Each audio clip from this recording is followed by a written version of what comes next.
ඕන කෙහෙල් මලක් වෙන්න කියලා ඒ කතාව ඉවරුණා. එහෙම තමයි කතාවල්. අපි හිතන විදිහටම ඉවර වෙන්නේ කතාවල් කීයෙන් කීයද. අද අපේ කතාව කෙහෙල් මල් ප්‍රොඩක්ෂන් එකෙන් දාපු back to work කියන වීඩියෝ එක සම්බන්ධව. ඒක නම් සුපිරියක්. මට අනුව ඒක සුපිරියක්. ඉතින් කෙනෙකුට ඊට වඩා වෙනස් අදහසක් තියෙන්න පුළුවන්. ඊට සමාන අදහසක් තියෙන්න පුළුවන්. ඉස්සල්ලාම කියනවා මේක මගේ අදහස. මේක මම දරන අදහස. ඉතින් මීට සමාන හෝ ප්‍රතිපක්ෂ ප්‍රතිවිරුද්ධ අදහසක් ඔබ දරනවා නම් ඒ දරන මතවාදයට මම ගරු කරනවා. ඒක මම පිළිගන්නවා. මම විශ්වාස කරන දෙයක් තමයි කෙනෙක්ගේ අදහසක් සකස් වෙන්නේ එයා ජීවත් වෙන පරිසරයේ, එයා හැදුණු වැඩුණු පුච්චලයන්, එයා ලබාගත් අත්දැකීම්, පරිචය, දැනුම ඔය හැම දෙයක්ම එකට එකතු වෙලා.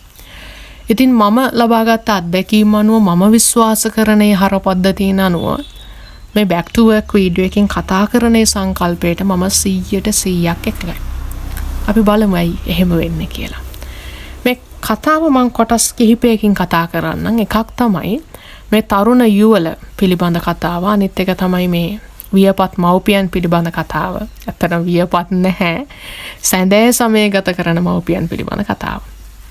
මේ තරුණ යුවල ගත්තාම මේ ඔවුන්ගේ පළවෙනි දරුවා වෙන්න ඕන. මේකදී මම මේ හරි අගය කරන දෙයක් තමයි මේ ස්වාමි පුරුෂයාගේ රෝල් එක. ඒ හස්බන්ඩ්ගේ රෝල් එක මම හරිම අගය කරනවා. මොකද එයා හරිම සපෝටිව් හස්බන්ඩ් කෙනෙක්. සහ පවුලේ වගකීම් හරිම අර හුවමාරු කරගන්න ෂෙයාර්ඩ් රෙස්පොන්සිබිලිටි තියෙන එහෙම හිතන හස්බන්ඩ් කෙනෙක්. එහෙම හිතන ස්වාමි පුරුෂයෙක්. මම බොහොම අගය කරන ස්වාමි පුරුෂයෙක්. ඒ තියෙන ලක්ෂණ තියෙන ස්වාමි පුරුෂයෙක්. හරිම කැෂුවල් ටෝක් එකක්, හරිම සාමාන්‍ය කතා බහක් යනවා. පුංචි වඩයක් කාලා තේ එකක් බොන ගමන් පුංචි ඝට්ටනයක් ඇති වෙනවා. දුව වැඩට යනවා කියලා කිව්ව තැන ඉඳලා. මම හිතන්නේ මේ දුවගේ දෙමව්පියෝ ළඟන ඉන්නේ. ඔතකොට තාත්තා ප්‍රශ්න කරනවා ඇයි මෙච්චර ඉක්මනට තව දරුවට අවුරුද්දයි ඇයි ඉක්මනට යන්නේ කියලා. එතනදී මේ ස්වාමි පුරුෂයා කියනවා දුව වෙනුවෙන් ඉදිරිපත් වෙලා නෑ තාත්තේ අපි මේක සැලසුම් කරලානේ හිටියේ අවුරුද්දකට කලින් අපි කොහොමත් යනවා කියලා කතා කරලා තමයි තිබුණේ කියලා. මේ ක්ලිප් එක බලමුකෝ. මෙයා කොහොමත් අවුරුද්දක් ඉවරලා වර්ක් කරන්නනේ හිටියංක. මං හිතන්නේ මේක හරි වැදගත්. පවුලක් වුණාම ඕන්ට තියෙන්න ඕන මේ කියන්නේ පවුලේ වගකීම් පිළිබඳ, පවුල කොහොමද සැලසුම් වෙන්නේ කියන දේ පිළිබඳ විවෘත කතා බහක් ඕන්ට තියෙන්න ඕන. ස්වාමි පුරුෂයා හිතනවා නම් මම තමයි ගෘහමූලිකයා. ඉතින් පවුල පිළිබඳ සියලු තීරණ මට ගන්න පුළුවන්. කාන්තාව බිරිඳ ඒ සියලු දේවල්ට අවනත වෙන්න ඕන කියලා මං හිතන්නේ ඒක හරිම අසාධාරණ, ඒක හරිම යල් පැන ගියපු මතවාදයක්. පවුලක් ඇතුලේ ස්වාමි පුරුෂයා සහ බිරිඳ එකට එකතු වෙලා Tamanගේ අවශ්‍යතාවන්, ආශාවන්, උවමනාවන් මේ පිළිබඳ කතා කරලා පොදු එකඟතාවයකට එන්න ඕන. මෙතනදී මම දකින දේ තමයි මේ ස්වාමි පුරුෂයයි බිරිඳයි ළමයා හම් වෙන්න කලින් බොහෝ විට කතා කරන්නේ නැති. අවුරුද්දක් ගියාට පස්සේ මම ආයෙ රැකියාවක් කරනවා කියලා. බොහෝ විට මේ කාන්තාව රැකියාවක් කරන්නේ නැති, නොකරන්නේ නැති අපි කොහොමද ඒක පැහැදිලි නැහැ. එතකොට ඔවුන් කලින් කතිකා කරගෙන ඉඳලා තියෙනවා අවුරුද්දකින් පස්සේ රැකියාවට යනවා කියන එක. මම හිතන්නේ මේක හරි මං මතු කරන ඉස්මතු කරන වැදගත් තැනක් තමයි පවුලක් ඇතුලේ පවුලේ ඉදිරිය සම්බන්ධව දෙන්න එකට එකතු වෙලා පොදු සාකච්ඡාවක්, ඕපන් ඩිස්කෂන් එකක් ඔවුන් අතර තියෙන්න ඕන. තනි තීරණ ගන්නෙ නැතුව. ඒක හරි වැදගත් තැනක්. ගැටුම් අවම කරගන්න පවුල සමගියට, පවුල ඉදිරියට බොහොම වැදගත් වෙන තැනක්. දෙවෙනි පොයින්ට් එක තමයි මේ ස්වාමි පුරුෂයාගේ ඒ ඩයලොග් ටික. මං හරි ආස ඩයලොග් ටිකක්. එක්කෙදී මේ තාත්තා යම්ම යහනවනේ මුදල් ප්‍රශ්න තියෙනවද ඇයි රස්සාවකට යන්නේ කියලා නේද? දැන් මේ වීඩියෝ එකෙන් නම් අපිට පේන්නේ නැහැ එහෙම මුදල් ප්‍රශ්න තියෙන පවුලක් කියලා. යමක් කමක් තියෙන මධ්‍යම පාන්තික පවුලක් වගේ ස්වරූපයක් තමයි වීඩියෝ එකෙන් අපිට පේන්නේ. හැබැයි අපි දන්නවා ලංකාවේ අති බහුතරයක් කාන්තාවෝ ඉන්නවා. ළමයි හම්බ වෙන ප්‍රසූත නිවාඩු හම්බ වෙනවා. මාස 3කින් 6කින් ආයිම රැකියාවට යන්න සිද්ධ වෙනවා. මොකද රැකියාව බේර ගන්න.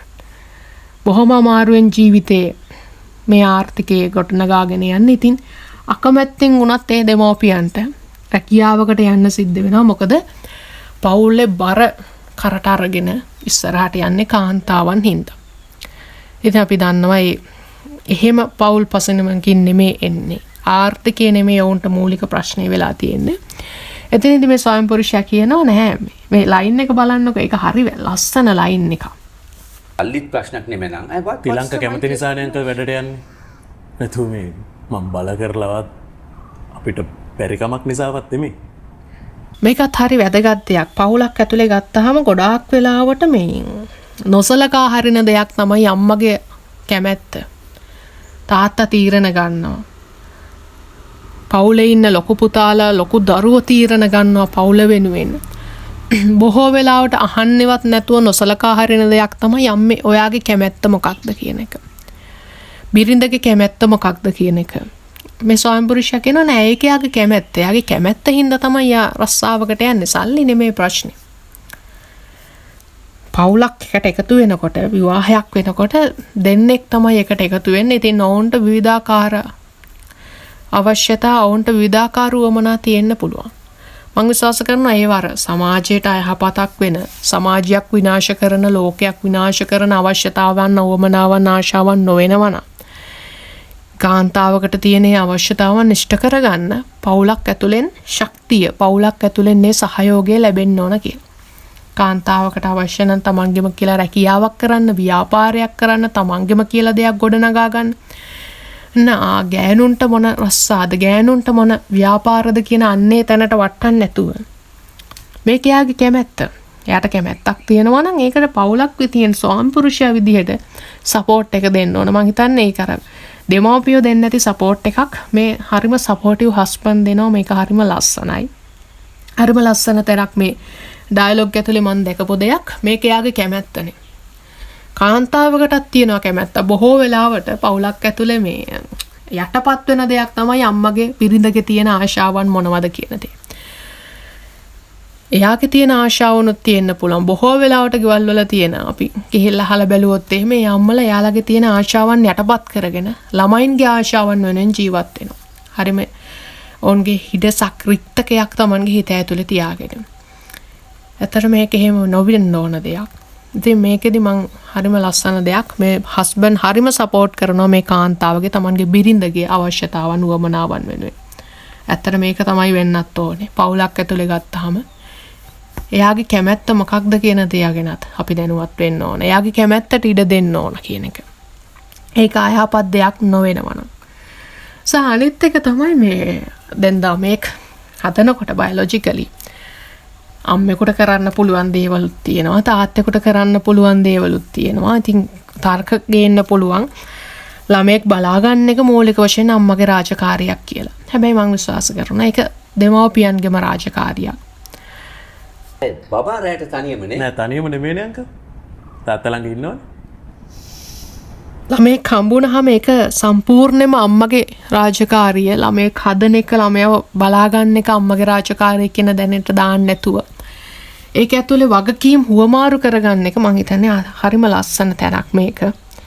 තාත්තෙකුටත් පුළුවන් බබෙක්ව බලා ගක් නයිට් ෂිෆ්ට් කරන කාන්තාවන් ඉන්නවනේ නේද? ඉතින් ඒ ගොඩක් තැන්වල තාත්තලා තමයි බබාලව බලාගන්න. අපි ගත්තොත් එහෙම රෝහලක හෙදියක් විදිහට වැඩ කරන කාන්තාවන් කොච්චර ඉන්නවද අපේ ලංකාව ඇතුලේ. ඉතින් අපි දන්නවා අපි ස්පිරිතාලයකට ගියාම ඔවුන්ට නයිට් ෂිෆ්ට් එකක් කරන්න තියෙනවා. ඒක කොහොම වටෙන් වටේට එනවා. නයිට් ෂිෆ්ට් එකක් කරන්න තියෙන අවස්ථාව. ඉතින් මේ අවස්ථාවවලදීත් ඔවුන්ගේ සැමිය ඔවුන්ගේ ඉන්නේ ආදරණීය ස්වාමි පුරුෂය තමයි ළමයින්ව බලාගන්නේ. මම හිතන්නේ ඒක තමයි පවුලක් ඇතුලේ වෙන්න ඕනේ. පවුලක් ඇතුලේ කතිකා කරගන්න ඕන තේරුම් ගැනීම තියෙන්න ඕන අපි මොකද්ද පවුලේ කරන්න ඕන කියන දේ. ඒ අනුව තමන්ගේ වගකීම් හුවමාරු කරගෙන ඒක කරන්න ඕන. ඉතින් ඒ හරිම ලස්සන පොයින්ට් එකක් තාත්තා ඉන්නවනේ කියන එක. බබෙකුට තාත්තෙත් ඕන, අම්මත් ඕන. ඊට පස්සේ අපි මේ දෙමව්පියන්ගේ කෝණයෙන් ගත්තොත් එහෙම දෙමව්පියෝ ගොඩක් වෙලාවට මේ කතාව මේ මතු කරන්නේ තමන්ගේ දුවට තියෙන අකමැත්ත නිසාවත් දුව රැකියාවක් කරනවට තියෙන අකමැත්තවත් දුව ඉදිරියට යනවට දියුණු වෙනවට තියෙන අකමැත්ත හින්දාවත් නෙමෙයි. එහෙම අකමැත්තක් තියෙනවා නම් දුවට හොඳට උගන්වලා ඩිග්‍රියක් අරන් දෙන්න මහන්සි වෙන්නේ නැහැ මේ දෙමව්පියෝ නේද? දෙමව්පියන්ට තියෙන ආදරය පිළිබඳ ප්‍රශ්නයක්. ඇත්තටම තමන්ගේ දරුවන්ටත් කියන්නේ උපරිමයෙන් ආදරේ. ඒ දරුවෝ තමන්ගේම පවුලක් ගොඩනගා ගත්තත් ඒ තිබුණු ආදරේ, ඒ තිබිච්ච ආධිපත්‍යය, ඒ තිබුණු අර ඔතෝරිටිව් පවර් එක තවම අඩු වෙලා නැහැ. Tamanගේ දරුවන් වෙනුවෙනොත් ඔවුන් තීරණ ගන්නවා. ඉතින් මේ තීරණ ගන්න ඇත්තට මේ තියෙන ආදරයේ හින්දා Tamanගේ දරුවන්ගේ දරුවන්ටත් ඒ තියෙන ආදරයේ හින්දා තමයි ප්‍රශ්න කරන්නේ. දෙමව්පියන්ගේ තියෙන මුගක් වෙලාවට දකුණු ආසියාතික සමාජය තුළ ඒ කියන්නේ මුගක් අර පවුල කියන බැඳීම වැඩි. අපි බටහිර සමාජයක් ගත්තොත් එහෙම මේ බැඳීම ඉතාමත්ම අඩු බැඳීමක් තමයි තියෙන. හැබැයි අපේ ගොඩක් වෙලාවට ඒක හරිය ලස්සන පවුල් සබැදියාවක් තියෙනවා. තාමත් ඒක බොහොම ශක්තිමත් විදිහට. සහ ඊට පස්සේ මේ බබා බලා ගන්න කාරණේදී මේ තාත්තා මතු කරන මේ ක්ලිප් එක බලන්න ඔක ඒක හරිය ලස්සන ක්ලිප් එකක්. පුතු මේ දෙන්නම දවල්ට වැඩ කරන වෙලාව මේගොල්ලෝ ජොබ් කරන්නේ අපි ගෙදර ඉඳලා ළමයා බලා ගන්න ඕනේ. ඔයාලා දවල්ට වැඩට යන්න අපි ළමයි බලා ගන්න කියලා නේද? තාත්තා ඒකට කැමති වෙන්නේ. ඒ කියන්නේ තාත්තගේ ආදරේ නැතුව නෙමෙයි. හැබැයි මෙතනදී තාත්තා අම්මගේ පැත්තෙන් හිතලා කතා කරනවා අපිටත් නිදහසක් ඕන. අපි දැන් තාත්තා අවුරුදු 60ක් මහන්සි වෙලා දැන් විශ්‍රාම අරගෙන ඉන්නවා. ඉතින් එයාටත් එයාගේ සැදෑ සමය ගත කරන්න, නිදහසේ ගත කරන්න මෙච්චර අවුරුදු 30ක් මහන්සි වෙලා ඇවිල්ලා තවත් අවුරුදු මේ ජීවිතේ මැරෙනකම්ම තවත් අවුරුදු 5ක් 10ක් 15ක් වෙන්න පුළුවන්. ඉතින් මේ කාලේ තව දරුවෙක් වෙනුවෙන් මහන්සි වෙනවට වඩා නිදහසේ ආදරෙන් ඉන්න Taman කැමති දෙයක් කරමින් ඉන්න තමයි මේ දෙමාපියනොත් කැමති. හැබැයි අම්මා කියනවා නෑ මං එහෙම කතාවක් කිව්වේ නෑ කියලා. මේ අපි ඉන්නේදී පිටු මිනිස්සුන්ට ළමයිව බලා ගන්න දෙන්නේ. මම නනේ බෑ කිව්වේ. මම එහෙම කිව්වේ නෑ. හරි මේ අම්මලාගේ ආදරේ කොහොමත් වැඩිනේ දරුවන්ට නේද? හැබැයි මෙතනදී මං හිතන්නේ මේ තාත්තා අම්මා වෙනුවෙන් තමයි මේ කතාව කියන්නේ. මං දන්නේ කෙනේ. ඔය වගකීම ගත්තොත් එහෙම වැඩි වගකීමක් ළමයා බලා ගන්න එක හම්බ වෙන්නේ අම්මට. ඉතින් මේ තාත්තා අම්මා වෙනුවෙන් තමයි මේ කතා කරලා කියන්නේ අපිට ඕවා කරන්න බෑ. ඔයාලා රස්සාවලට යන්නයි අපිට ළමයි බලා ගන්නයි බෑ කියලා. මොකද දැන් අම්මත් වියපත් වෙලා. දැන් අම්මත් වයසට ගිහිල්ලා. ඉතින් අම්මටත් ශාරීරික අපහසුතා ඇති, කොන්දෙරිදිලි ඇති, ලෙඩ රෝග ඇති, ලෙඩ බේත් බිබී ජීවත් වෙනවා වෙන්න පුළුවන්. සහ අම්මටත් කැමති දේවල් තියෙනවා වෙන්න පුළුවන්. වන්දනා ගමනක් යන්න, සිල් ගන්න යන්න, එක එක කැමති තැන්වල යන්න තියෙනවා වෙන්න පුළුවන්. ඉතින් මේ වගකීමක් දරුවෙක් බලා ගන්නවා කියන්නේ වගකීමක්. ඒ අම්මා ඒ වගකීම තමන්ගේ තරුණ කාලේ ගත්තා. ඉතින් මේ ජීවිතයේ මේ අන්තිම භාගෙත් ඒ වගකීම ගන්න දෙන්නේ නැති ස්වරූපයක් තමයි තියෙන්නේ. මොකද දන්නවා ඒක අමාරු වගකීමක්. දරුවෙක් බලා ගන්නවා කියන එක ඒක ලේසි වගකීමක් නෙමෙයි. ඒක බොහොම බාර දූර වගකීමක්. ඉතින් ඒ අම්මටත් නිදහසේ සැනසීමකින් නිදහසේ සැහැල්ලුවෙන් ඉන්න තියෙන කාලයක් තමයි මේක. ඉතින් ඒ වෙනුවෙන් තමයි තාත්තා කතා කරන්නේ අපිට ඒ වගකීම ගන්න බෑ කියලා කියන්නේ. ඇත්තට මේ තියෙන ආදරේ නැතිකම ප්‍රශ්නයක් හින්දා නෙමෙයි. තමන්ගේ බිරිඳට තියෙන ආදරේ හින්දා තමයි ඒක එතනදී කියන්නේ. සානිප්තිමර කතාව විවර වෙන්නේ හරි. තාත්තා ගෙදර ඉන්න වෙලාවට තාත්තා බලා ගන්නවා, අම්මා ඕෆ් එකක් තියෙන වෙලාවට අම්මා බලා ගන්නවා. ඊට පස්සේ බබාගේ ආච්චි ඒ දුවගේ අම්මට ඒ පුළුවන් වෙලාවටත් අපි බලාගෙන එහෙම බැරි වෙලාවට අපි ඩේ කෙයා සෙන්ටර් එක තියමු කියලා. අන්තිම ඔප්ෂන් එක වෙත් විදියට. ඉතින් මං හිතන්නේ මේක හරි ලස්සන මේ වීඩියෝ එකක්. තප්පර විනාඩි 3යි තප්පර 59ක්. විනාඩි 4කටත් අඩු කාලයක් තමයි යන්නේ. හැබැයි මේ විනාඩි 4 ඇතුලේ හරි ලස්සන කතාවක්. පැය ගාණක් අපිට කතා කරන්න පුළුවන් ලස්සන කතාවක් මේ වීඩියෝ එක ඇතුලෙන් කතා කරනවා. ඉතින් මං හරිම අගය කරනවා. මං hat off කියලා කියනවා මේ ප්‍රොඩක්ෂන් ටීම් එකටම ලස්සන වැඩක් කරලා තියෙනවා. ලස්සන දෙයක් සමාජය තුළ හොඳ මතවාදයක් ගොඩනගලා තියෙනවා. මං හිතන්නේ එහෙම අවකාශයක් සකස් කරපු එකත් හොඳයි. මොකද ඔතකොටනේ මේ විදිහට මතවාද එළියට එන්නේ. මිනිසුන්ට තියෙන මතවාද මොනවද කියලා ඒව එකිනෙකට ඝට්ටණය වෙන්නේ.